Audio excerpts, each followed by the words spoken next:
Hello. So, tonight is a significant night for me because tomorrow I am going to be taking a vacation to Florida. And I'm not bringing this computer, which means this will be my first real vacation from this project in 3 years. And I'm having some separation anxiety. And I think this is a good opportunity, just like who cares? Worst case scenario, my plane crashes, um, and I want this to exist somewhere. So I just want to show a little bit of what I've done, share some of my accomplishments and where I'm at. So let's take a look at what I was working on today. Um, so, what this is well, this is what it looks like. And it's not functional right now for very, uh, well, developmental reasons, right? This is a tarot poker hand, and it's not just for. Okay, this is what I'm gonna do. So, I don't know how long this video is gonna end up being, but let me just read this. I think just reading this aloud will give you a good platform for where I'm going to go from here.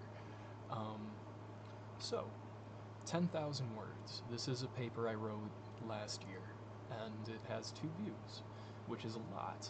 Probably my own. Um, so let's read it. 10,000 words.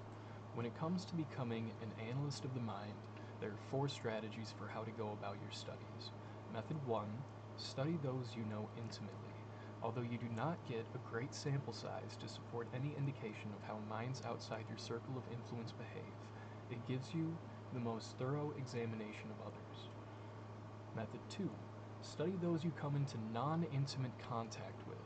When you study the general behavioral patterns of those you come into contact with in common public stages, you get a larger sample size of behavioral patterns, and as they conform to one another, you begin to see patterns which dominate the hierarchy of potential behaviors. This method gathers the most substantial data, but if you are seeing a less but you are seeing a less intimate version of their behaviors. Method 3: use a massive and complex web of machinery to spy on the activities of every living human being, give it a perfect memory, and allow its hive-like mind to be capable of weighing the potential behavioral patterns of all those people in one massive algorithm. Or many, one or many massive algorithms. And let's remove 2 words.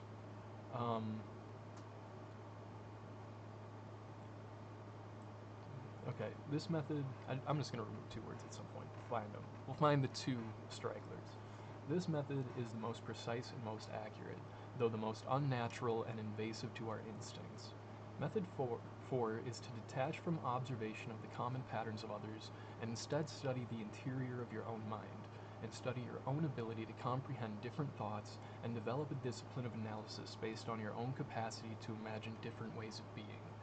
This is the method artists and dreamers use in an attempt to help direct the machine in its ability to make life as beautiful as possible. Well, I'm sorry to say this, but math makes up the foundations of our reality in some way, and it also doesn't. We live in a realm beyond comprehension, as our consciousness is purposefully limited in its capacity to see beyond its prerogative for survival. So, the best way to interpret the future is to overlay it with the past. The first and most important reason I had for developing all of this was to provide a structure for storytelling. What this paper is, essentially, is a comprehensive analysis of my card decks, as they are the best metaphor I have been able to craft to explain my own mind.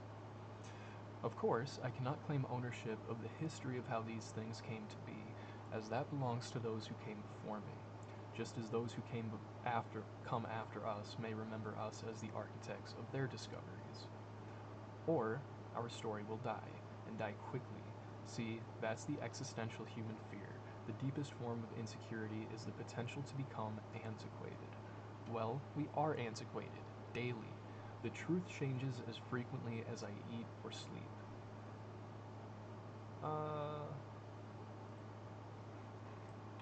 Let's just make that take a nap. There you go. The race isn't going to wait for you, so make sure you find the right track before you take position. This is the privilege I was born with and take for granted, as I have always lived by my own script. I'll expand on what I mean by that later. For now, put on some music and smoke something. Please do that. I want you to be in my state of mind when you first read my material. Yeah, it might help. I just got a job. I no longer have that job. It's been 2 years since I had any form of income. I am as broke gets, and I just got a job at Fleet Farm. $16 an hour is enough to survive on my entire life if I invest it properly. I'd like to do a lot better than that. My real dream is to become a respected artist. I believe myself to be undiagnosed ADHD, and my scattered thoughts eventually build a web of interlocking ideas and blossom into a strong tree of logic and math, a kind of innate internal math that needs no lesson to understand. That's why I label all of my writing as poetry, as to somehow absolve my worry that such scattered ideas will be undigestible. Perhaps ADHD is a defense mechanism of sorts, which is built to distract you from whatever unpleasant condition you find yourself enduring. I feel I can blend a scientific tone with a poetic one for this piece, as this was created as methodically as it was artistically. When you watch a speedrun of a video game, what you're seeing is the culmination of thousands of hours of human life compressed into a consistent and predictable pattern. That is our nature, to always press the button, to always attain more knowledge. A speedrunner has an obsessive addiction to perfection, performance, and exploration. The exploration reveals the journey toward perfection, and once perfection is reached, then the performance finally holds value. The map has been, in an anticlimactic implosion, conquered. That is what I have attempted to do with the remastering of the tarot decks I've put together. I've obsessively mapped my mind using the math that the playing cards provide. In that way, the societal convention of gambling created the proper set of mathematical principles that I needed to express the entirety of my thoughts and feelings, and grant the same power to anyone who wishes to follow my system of character creation. I'll try my best not to over-articulate. Does that need a dash? Mundanities. It is a temptation of my mind to stay busy with thinking until I can't anymore. The only way for me to successfully articulate every thought in my head is to allow it to speak without filter, and then go back and make sure I've articulated properly after.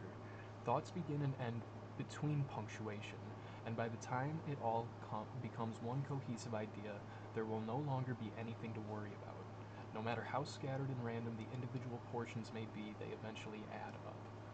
Let's start by connecting each of our 4 methods of psychological analysis to a suit in the hierarchy. What is the hierarchy, you ask?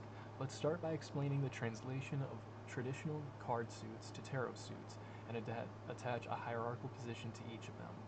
Clubs become wands and are the lowest, hearts become cups and are the second lowest, spades become swords and are the second highest, and diamonds become coins, which are the highest rank.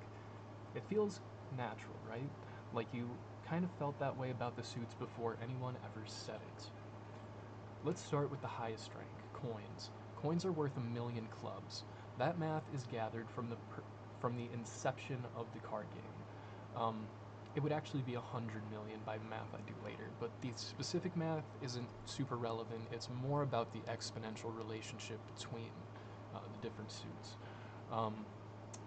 Back in the 800s, people gambled on games of chance just like they do today. In the corner of some dark tavern, you'd find a guy with 13 unique cards, and you could bet on which one gets picked from the bunch. The suits were originally applied as status symbols of wealth, the public spectacle of showing how much you have to risk on said bet. In that way, you could think of a club as a penny, a heart as $100, a spade as 10,000, and a diamond as 1,000,000. Don't worry, this is simply an exploration on the history of these concepts making their way into popular culture.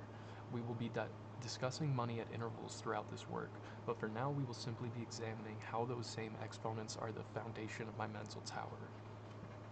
So, now we have enough background information to properly connect our 4 methods of behavioral analysis into a suit. Method 1, study those you know intimately, that's cups. Method 2, study those you know publicly, that's swords. Method 3, create a machine that can do everything better than you, that would be coins. And method 4 is to study yourself, which is wands, and the lowest value. And now we can discuss the internal structure of this web of analogy. The math will always exist in these exponents, but the math is different depending on the context, right? See, $10,000 isn't the same thing as 10,000 flower petals, until we decide it is. Value fluctuates constantly. It is the most subjective of our abstracts within the most objective of environments. It also exists in vice versa, as you can break anything into an infinite number of smaller pieces, and any objective measure of value creates an interchangeable nature in math. Every conversation begins with perspective, and the ability to attach the proper perspective in the proper order will determine how successful this piece is in its ability to convey its ideas. The first symbolic adjustment in logic I apply within my decks are that cups become the least valuable suit, swords the second most valuable. Actually, it's wands, but the reason that I choose swords, and I actually did, oh, hey, Hey, are you packed? Yes. You have your ID and your birth certificate. Yes, I do. They're in your wallet? I have it right here, my wallet's right there, so we are all set. Because it's going to be wake up at 4, walk out the door. I'm going to be up tonight, because I slept all day, so I'll be up in the morning and have everything ready. I'll have a pot of coffee for Mom, and are you going to be able to acclimate, like with sleep while we're there? Nah, it's not going to be a problem. It's not going to be a problem? Okay, good. I just want you to have to sleep through everything we do. Don't worry about it. I want to be there for everything. Okay, give a cart. Yeah. Give the one that Dad gave you. What card? Cart. Marijuana. I'm not bringing weed. No, I want to hit it. My die. Thank you. Yep. Are you excited? Super excited. This thing was fucking full. It went quick. A week ago. Do you have anything else? Well, that still works good. I've also got this one that's super low, and probably way fucking gonna burn your throat out. And Mom took. This I can taste this, and I think this will do me enough. Yeah. Well, that's a sick thing.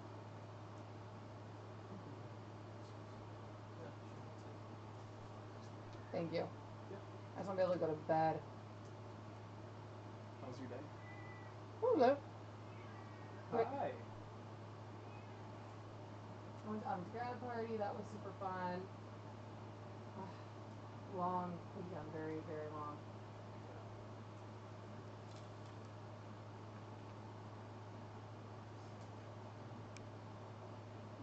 You're not going to know what to do with everything. I'm trying to get some things cleaned up tonight too, so that Mom's not overwhelmed.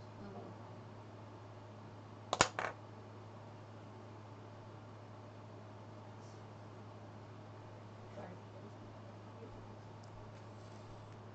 All right.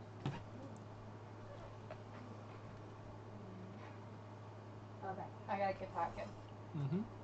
Love you. Love you too. All right. Let's see. Where did we leave off? Probably where I clicked. Remember, this paper may be used as reference for other people wishing to tell their own stories in a structured and poetic way, but this work is entirely dedicated to an analysis of how my mind relates to these concepts. So, how does this supposedly evident truth about cups come about? Well, let's explore the first behavioral connection I made to the card suits, Maslow's hierarchy of needs. And actually, I was discussing this. So, when I reread this paper to make sure it was presentable for this type of video, I noticed that I put swords in second rank and wands in the top rank. And that flips later on. That's actually flipped in the whole system. But the reason I left it in is because there's a rubber banding effect between the connected suits, right? There's a connection between cups and coins and wands and swords that connects them and gives them a fluid nature between each other at times. And I just like to have that baked into this because this is a fluid system as much as it is a structured system. And you can make symbolic leaps when it comes to things like, and you should. That's the whole point of this, is to create symbolic connections between different ideas and different whatever. Let's continue. To those unfamiliar with it now, is a good time to look it up, but the Suit of Cups simply felt to me more in symbolic theme with the aspects of the foundational level of his pyramid, basic survival needs. Now, the reason I mention that is because in a traditional tarot perspective, cups would really be thought of as the suit of emotions, love, friendship, connection, things like that. But I attach coins to it instead because I believe the themes that build the symbolism of coins is more in line with what builds a good friendship than cups. Cups is more, it actually is more symbolically connected to basic survival needs, if you think about it that way. Today, or at least that's how I wanted to symbolically represent them in my system. You know, I'm not saying that traditional tarot is wrong about that. I'm just saying that in my system, that's how the hierarchy has been established. And I think I made the right decision 3 years ago to make that decision. Today, for the majority of civilized society, we have water on hand at all times. Those cups are always full, but that wasn't always guaranteed to us. This is a good time to discuss the relationship I have with those traditional tarot cards the world has become accustomed to, right? Why am I going off script? See, the themes of the cards truly do speak to the fundamental obstacles we face and provide valuable insight, so I have not laid a finger on the concepts themselves. Well, that might be an exaggeration. The tarot deck itself lies untouched by me in the deeper meaning of every individual one of the cards. If at some point, let's say, I'm talking about the Six of Wands, for example, if you want to explore the symbolism behind that card, simply Google it. Yeah, I'm not going to change anything about the traditional meaning of the individual cards. The only symbolic meaning I add comes in the form of architectural hierarchies and the importance of those messages, and some level of shuffling the placement of those meanings to better fit the overall structure of my game. Yeah, I'm claiming it. For example, the Suit Cups has underlying themes of friendship and loneliness, the core of its message lying in the relationship an individual has with others. On the other hand, the Suit Coins has underlying themes of what determines the survival of a human, first in their ability to learn and study others, take pride in themselves. The themes of investment into the future and responsibility are at the core of the Suit's identity. It seems obvious that the Suit with underlying themes of love and friendship would line up nicely with the third tier of Maslow's hierarchy, the tier of love and friendship. You would think the Suit, which encourages savvy investment and harvest, would be connected to the foundational tier of survival, as your ability to work and produce is at the core of how we provide for ourselves. Yet, I choose cups as the suit of survival and coins as the suit of friendship. Being at artistic liberty to assign these values myself has been one of the most liberating and fulfilling parts of this entire project. So let's take a step back. Cups are the equivalent of hearts, and coins the equivalent of diamonds. These are the two red suits in the deck, and thus symbolically linked. One of the very first artistic revelations I had 2 years ago at the inception of this project was that the symbolic connection between these two suits is an indication that their symbolic meanings were meant at some level to be metaphorically exchanged. When I pull the Three of Coins, I interpret that card as essentially the Three of Friends. When I pull the Three of Cups, I think the Three of Meals. And there you find the answer to another question. Why is coins worth 10,000 cups? Because a friend is worth 10,000 meals. And even here, right, let's look it up. Let's look up the Three of Coins. So the Three of Coins, if we look at the literal image, is three people teaching, studying, learning together. And that is the point of a friendship. And as I used to say with some of my friends, steel sharpens steel. That is the point of a friendship, is to improve yourself. And then if we look at the Three of Cups,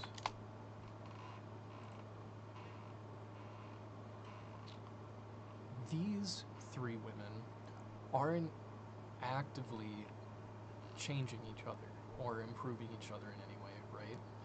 This is a celebration of having what you need. Three people that all have a meal to eat, and they're celebrating that connection. That's how I interpret the card. So with that in mind, one thing coding taught me how to do is automate my tasks. I still have the philosophy of my youth at some level, to reject the tool in favor of sharpening my own mind. I am torn between my love of over-articulation to explore every crack and crevice of the symbolism I've baked into these decks, and the lazy instinct to simply copy-paste all my notes. I hope you hate reading. Yeah, little Goggins reference. I was doing a Goggins thing at the time. I make my own decisions. Anyways, let's get back on topic. See, historically, our narcissism could be cosmically linked to everything involved, literally revolving around us. The fixed point at the center of everything. Science proved that wrong, but brought an even stronger central positioning to us. Scientists claim we are exactly at the same exactly the same number of times larger than an atom as the universe is large to us. Relatively speaking, we exist precisely at the middle of size, meaning our horizon is equal no matter how you choose to chase it.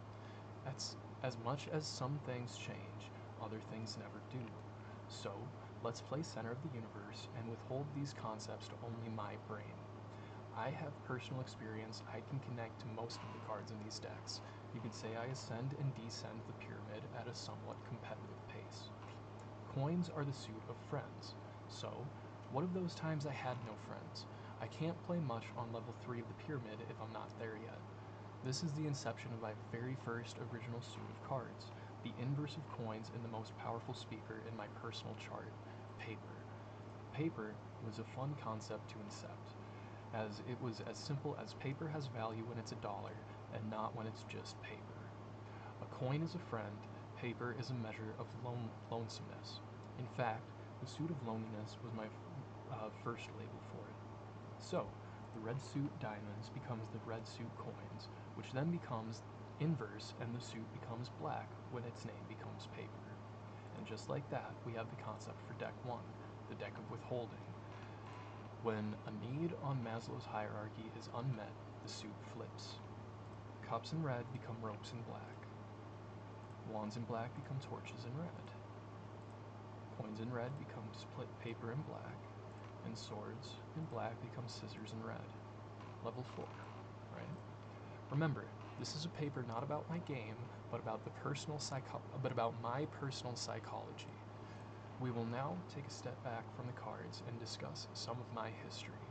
I was born on August 31st, 1998, in what is comparable to the safest place on planet Earth, a small college town / retirement community in the heart of the agricultural district within the state of Minnesota. I was not just the firstborn within my family, but the first of my extended family's modern generation. My cousin Ryan was born just a month and a half after me in October. He was like a built-in best friend from the beginning. At the time, life was pretty normal, aside from a few minor hiccups. My father was only a picture, leaving the state before I was born. I'm going to take a sip of coffee before delving further into my personal life.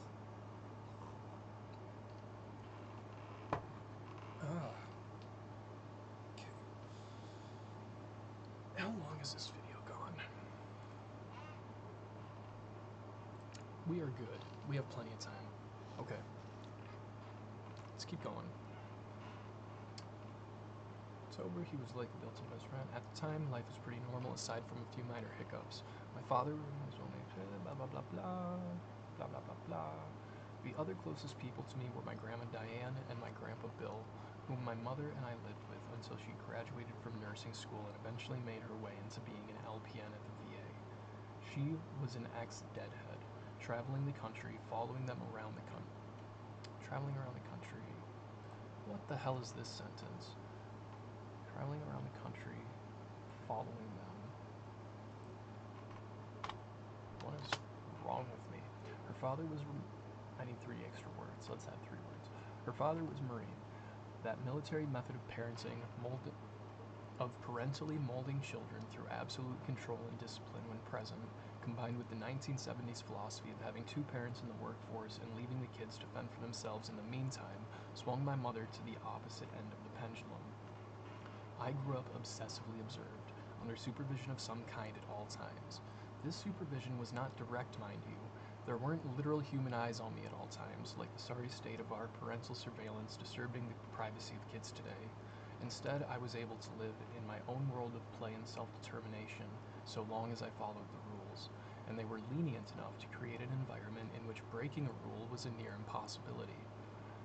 I had a playroom the size of a small gymnasium, as far as my infantile mind could comprehend, at least, and spent my days in a world of creativity and imagination. It was during this formational period that my mom's life became quite chaotic. My sister was born 10 months after my mom met her father, and it was his introduction to insanity that threw our lives into a violent and chaotic spiral. I lost that playroom along with everything inside of it when our house burned down. After moving around to different locations of questionable safety, my mom finally met my stepfather Todd in 2008 when I was 10, who I'm going to visit right now. The initial plan was for him to move down to Northfield to live with us. We'd buy our own house, and the Northfield educational system would fuel my life with purpose, just as it had done for every other member of my family, other than my mom. This would be possible because of Todd's ability to sell the house he owned an hour north of us. At 10, I knew nothing about politics. When all the kids in my aunt's daycare would go for neighborhood walks, I would be proud to see the streets lined with identical symbols of support for President Obama.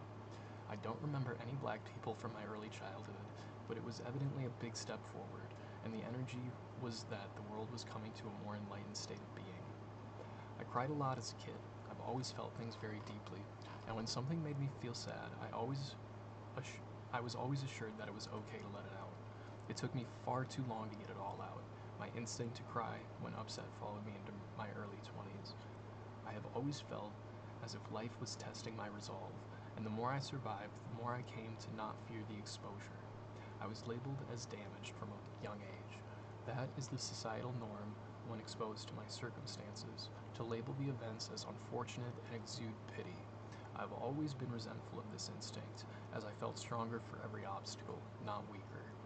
Due to this label, I found myself in the office of a play therapist before I entered kindergarten. This established a trend of finding myself in and out of the psychologist's office periodically, in short bursts, throughout the rest of my life to this point. My mom was my structure through all of this, the one consistent presence I had throughout my childhood.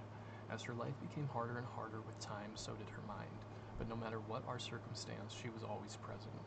She has deadly allergies to bees and shellfish. Her medical circumstances today is a unique and complex one.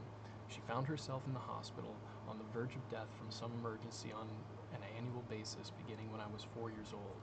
The first time she went to the emergency room for anaphylaxis was on my 4th birthday, when she stepped on a bee.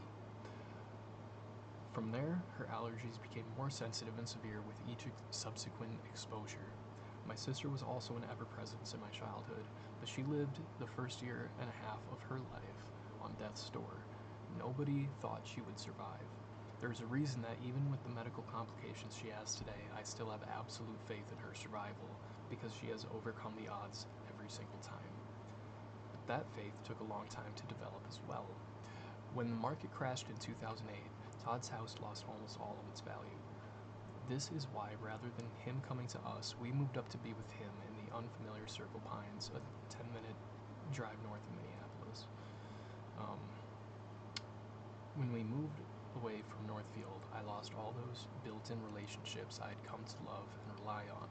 All of the ways I had imagined my life would go were shattered instantaneously. This created a strange instinct inside me, the instinct to expect things to get worse.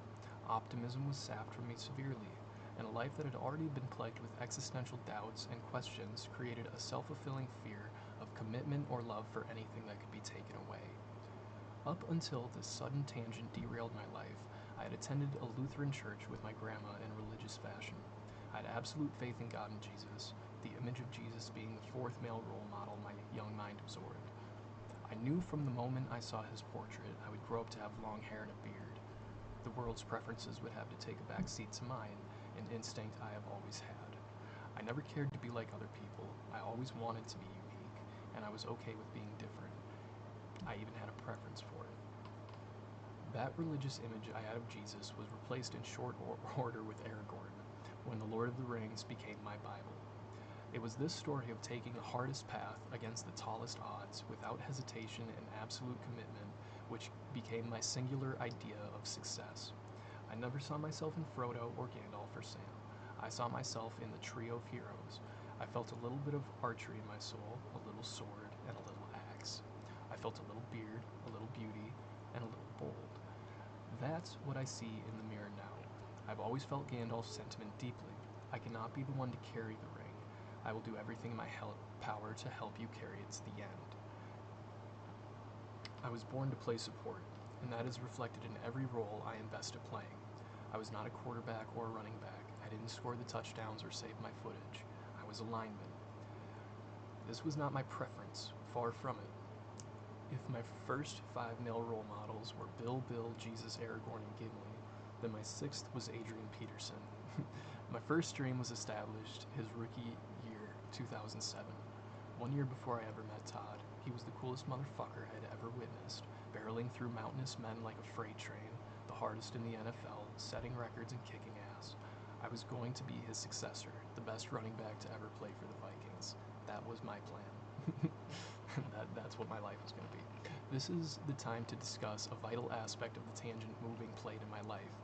In Northfield, football was allowed to be played starting in 7th grade. This was the ultra-liberal, ultra-modern parenting of protecting our brains until they were developed enough to make informed decisions about how they behave. In Circle Pines, the philosophy was a bit different, with football being joinable in the 3rd grade. I was put exactly in the middle, moving to Circle Pines and joining in 5th. This was the one silver lining to moving, and the only reason I shut up and accepted it. I was going to be allowed to play before anyone else in Northfield. I was taller in 5th grade than I am now, being 5'11" when we moved. I was the biggest kid in class by a head at the time. My first interaction with the class was the first day of football practice in June 2008. I had told the coaches about my plan to be a running back, and they informed me there were 6 people being trained as running backs and nobody to play tackle.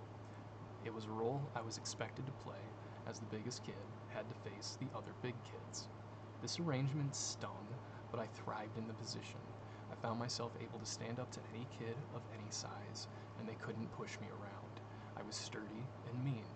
My goal on every play was one of 2 things: hit you or hold you, and I had no hesitation with either one. The theme of playing support has been ever present.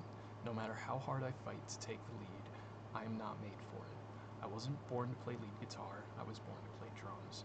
If I was properly disciplined in my passions as a militant family would demand, I would have found my way into some beautiful spotlight, and fate was ever capable of interrupting those. Even to this day, when I play online games, the cohesion of a successful unit demands that the assault style of fighting be balanced with the supportive and patient number 2. I had been given a place by fate itself. Allow number 1 to be number 1, and as number 2, ensure you're his equal. Number 2 is allowed to be capable of kicking number 1's ass. There's no requirement to allow your skill to dip below number 1. In fact, earning their spot is one of the greatest motivators to improve. But always stay comfortable in 2nd, as you can potentially help the team more if you fade into the periphery. Victory tastes better than fame. So, in a video game, you are more likely to find me carrying healing supplies than grenades. That's the purpose of my life, according to these principles, to become the greatest fellow soldier I can, and then find Frodo. By the time 2012 rolled around, I had become comfortable in my life, while maintaining a healthy level of chaos and fear. My mom had been at the VA for a decade at this point, and one day tragedy struck, as it tends to. I grew up with the idea that my mom is a black Irish, the idea that the luck of the Irish has to be balanced by those with bad luck in equal part. I've never seen her theory proven wrong. She broke her back, and for the remainder of my adolescence, she was unable to walk down the driveway without losing function in her legs. It was at this point my grades began a subtle and then dramatic crash. Throughout all of elementary school, I maintained a worry-free childhood by passing without studying. I was offended at the idea of homework, as I was capable of passing the test without consulting it. I created a habit which never broke at that point, a character trait I came to identify with and rely on to maintain my ego. I would never study and pass regardless. This began to result in an onslaught of C's and D's in 6th grade, which then devolved into a series of F's in 7th. The teachers at the end of every semester would eventually give me a deadline to make up for all the missed assignments I either threw away, forgot about, or frantically half-finished as class started. I always caught back up to passing at the end of the day, begrudgingly saving almost all of the work until the last possible moment, even finding myself pushing deadlines at the end of the semester. I also began to flake on most non-essentials. For example, in 5th grade, I was one of 2 students selected to take a special course in leadership. I set an example by never going to a meeting. It's true. Well, I went to one actually, and then I just didn't. This is a good opportunity to take a peek at one of my fundamental instincts, to be very picky with commitments. Commitments are powerful. They feel tremendously good when seen through, and create massive ripples of damage when broken. Yet, in my lack of commitments, or lack of commitments to my commitments, I found time for whatever my heart desired to fill it with.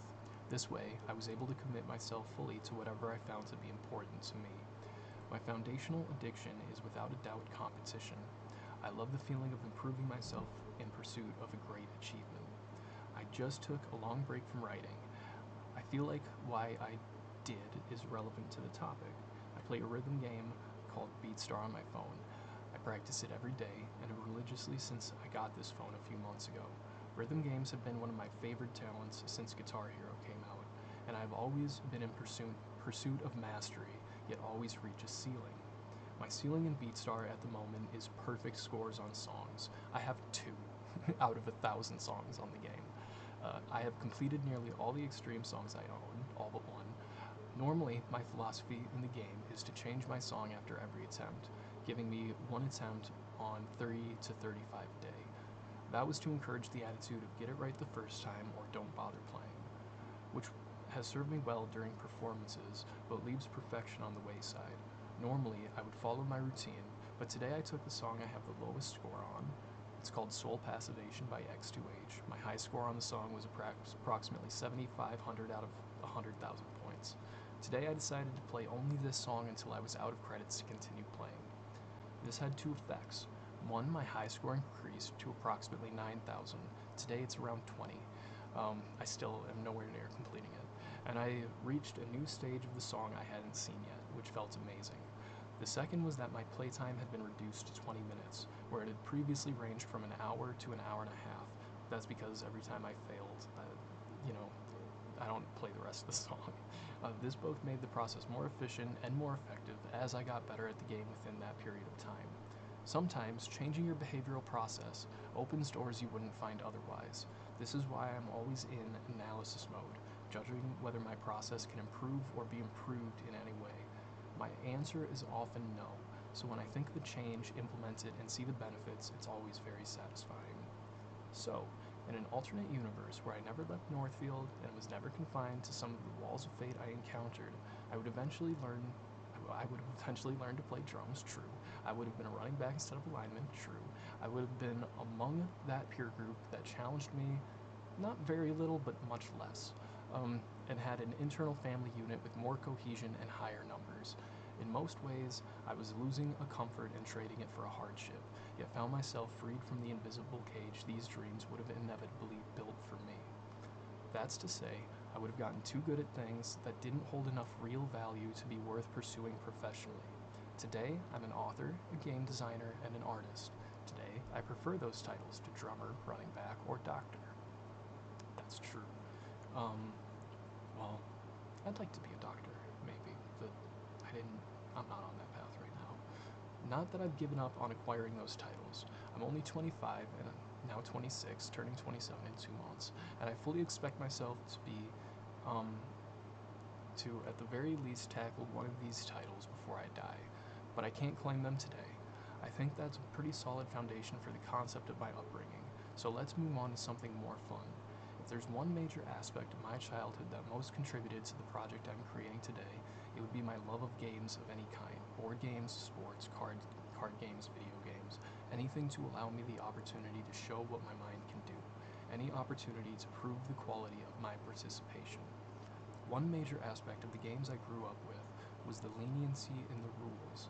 Every game comes with a set of them, and once the game begins, they are as solid as steel. But before the game, we would come to our own personal agreement on how we will play. This freedom to innovate and cheat the system was foundational in my ability to engage in creative thought. By questioning every pre-existing mental structure I encounter, whether it was already perfect or not, I could think about ways to improve on them or apply my best strategies to conquer them. And as gracefully as I can, I transition back from exposition about my life back to exploring the structure of my game. This is a good opportunity to discuss the actual mechanics of the gameplay, which is the third revelation I had, approximately 5 months after my previous revelation about the exponential relationship between the suits and their symbols.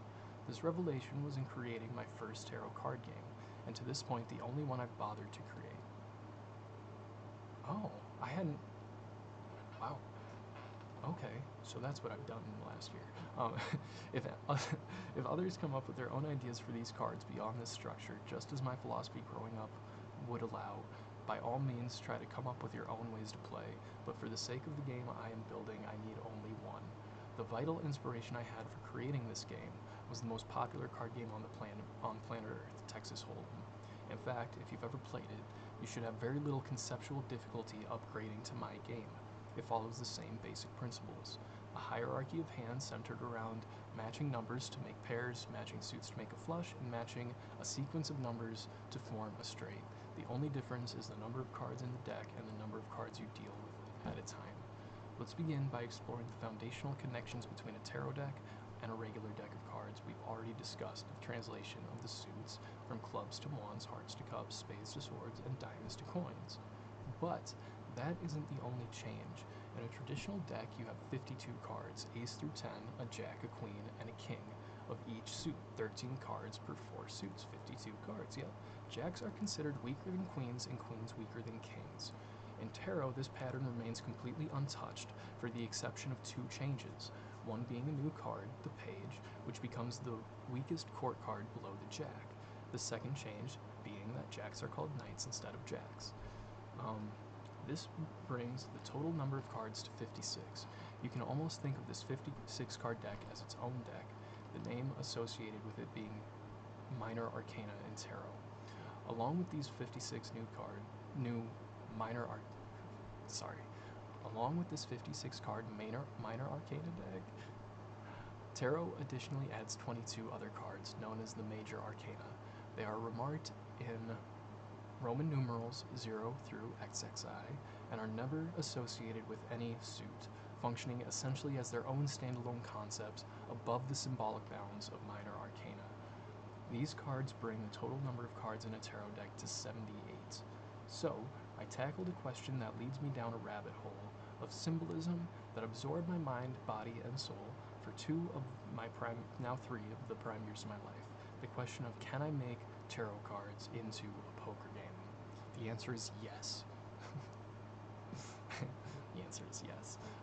I filled approximately 15 books with my notes since then, but the very first one I wrote contained the answer to that question, a resounding yes.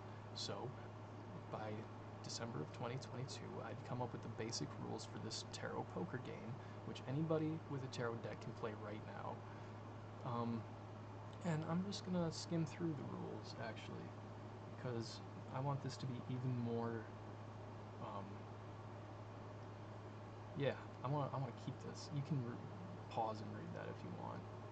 Yeah, these are the rules, baby. These are the rules of the game. I can just copy paste that anywhere. Yep. Well, tarot poker.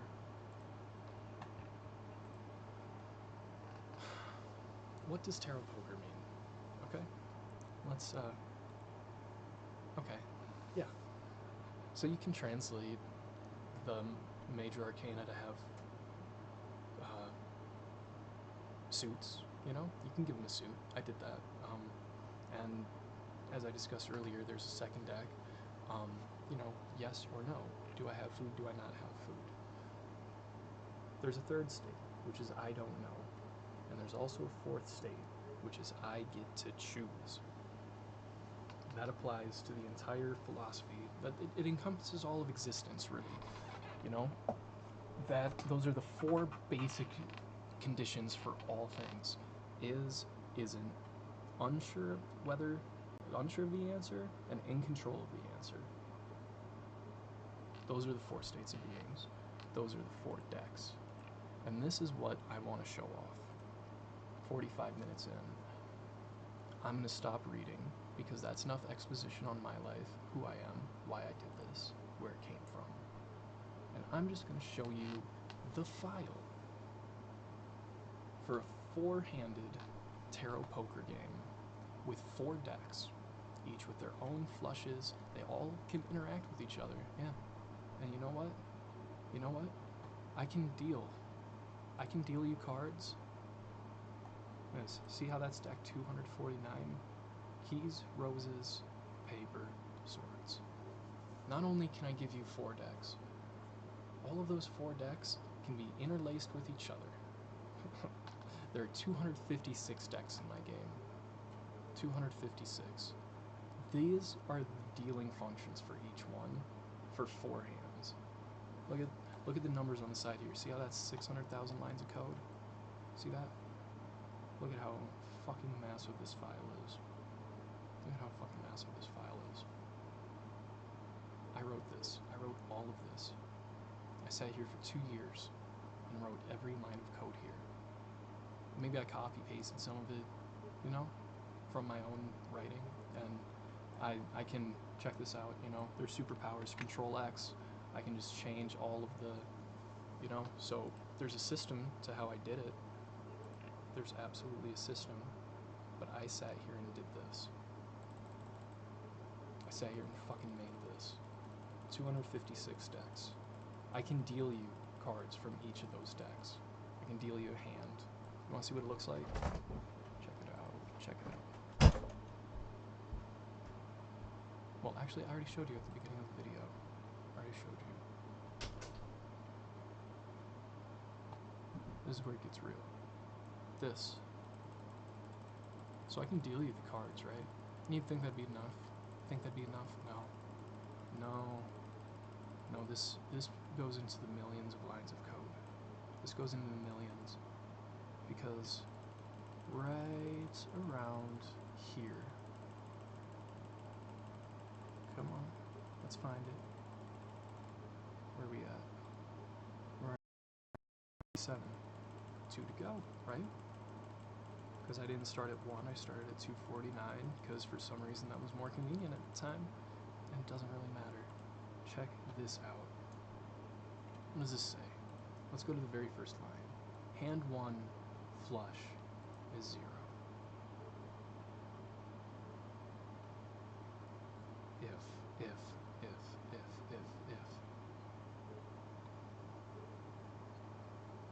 Does your hand have a flush?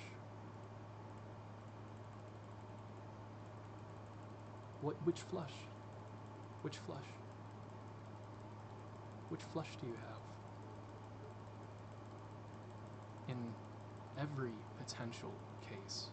Every single potential case. Look at that. Hundreds of thousands. How long does it take to get out of flush? Here we go. Pairs. Double pairs. Triple pairs.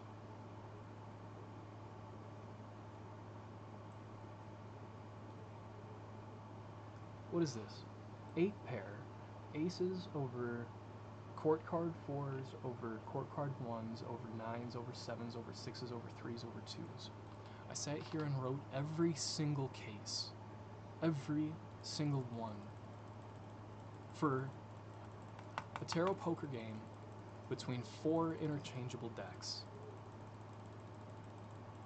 So that I could create a language for speaking tarot. That's what this is. This is tarot speak. This is... it's fucking crazy. And yeah, for 4 hands. And let's find this line of code. This is the last part of it I want to show you. So that tells you all of that. That's telling you what hand you have, exactly which hand you have. Here we have how strong is it? How strong is that hand?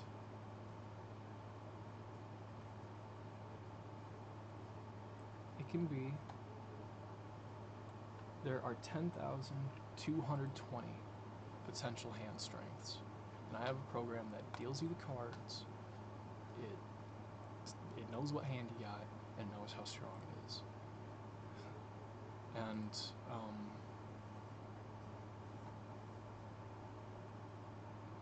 I also have that's only a part of the broader game, because in the last year since I finished that program, yeah, I could have just implemented betting and done an online poker game with tarot cards, but no, it's not conceptually strong enough. It is not conceptually strong enough. No. We need to contain it within a chess game. If we're gonna evolve poker, we need to do chess. And you know what? As long as we're at it, oh, I can't open it. That's okay. Check this out. All I have to do, because I'm never gonna use this file again. This is antiquated. This isn't even relevant to my system anymore. This file, so I can do whatever I want. I can turn that off. And where are you? Where are you? Oh, is it even here? Yeah, it's here. Privilege. Just doesn't matter. I think it's supposed to be block. I'm pretty sure.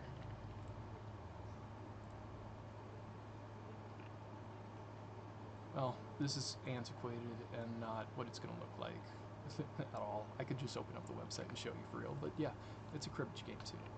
And they all work together. And it's the greatest board game ever fucking made. And, you know, if I die, this is to document that I made that I did that. I am not finished building this thing, but I'm real effing close. I'm real effing close. I'm putting together a web of these different games to build the greatest website ever fucking made. That's what I'm up to.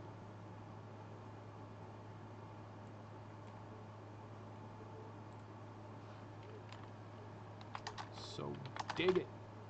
So dig it. That's it. Dig it. That's what I did. You think about that, huh? That's what I did. That's what I've been up to. What do you think about that? Want to run a hand? Let's run a hand. Where can I run a hand? I can probably... yeah, actually using it is, well, the last thing I did,